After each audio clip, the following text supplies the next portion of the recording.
Hey, did you see the new Google event? The Pixel 10 Pros? They look pretty good, right? Yeah, I was watching that. Looked pretty sweet. Nice design, nice cameras, a bunch of really interesting AI features.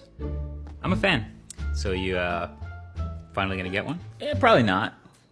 But you were just saying how good they are. So. Yeah, but I'm so used to the iPhone. I just don't want to switch. Like I'm used to what I got, and I'll be fine. You know. Okay, I feel like you do this every time. What's it gonna take for you to actually switch? I just don't want to switch. Like I get that the phones are great, and I can appreciate them. I'm just used to this, I guess. All right, name one reason why you couldn't switch to the Pixel right now. Okay, Face ID. It's really convenient. The Pixel has Face Unlock. Okay. Well, I can't get rid of my my wireless earbuds. You mean like Pixel Buds? MagSafe. They just added that to Pixel 10s. Widgets. Did I mention widgets? Okay, you're not gonna believe this. Oh, right. Apple Intelligence. Okay, see, now I think you're joking. I love the number 48. And so I just need to have a 48 megapixel main camera. It's the main thing. So I feel like you're sort of reaching, but these also have 48 megapixel cameras. So I just don't feel like it.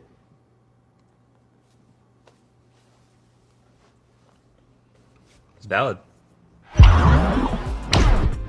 2 years ago in the US, there was a survey that found that only 35% of people would be willing to switch their phone carrier to get a better deal. Which might not sound that crazy, but then you think about it, that means that 65% of people, even if it meant they spent less money, still wouldn't switch phone carriers. So that is an example of an industry with a tremendously high perceived switching cost. Like switching carriers, most people believe is too much of a hassle, too much time and effort to actually go through with it, even if it would save them a bit of money.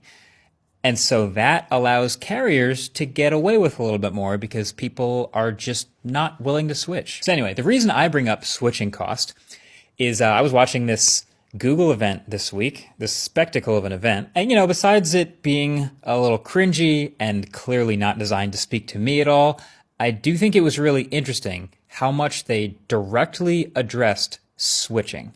So, okay, this was an event featuring Jimmy Fallon and the Jonas Brothers and a bunch of other celebrity guests like Peloton instructors and pro athletes. So they were talking to the massive general audience that is normies in the US. And what do normies in the US use? iPhones. So this is a theme that came up several times during the event, sometimes directly, sometimes indirectly, but it all drew attention to the fact that these smartphone companies are trying to make it as easy as possible to switch to them and make it as hard as possible to switch away from them. Take the new Pixel Journal app, for example. Google just announced the Pixel 10s, and one of the new pre-installed apps on these phones is an AI-assisted journaling app.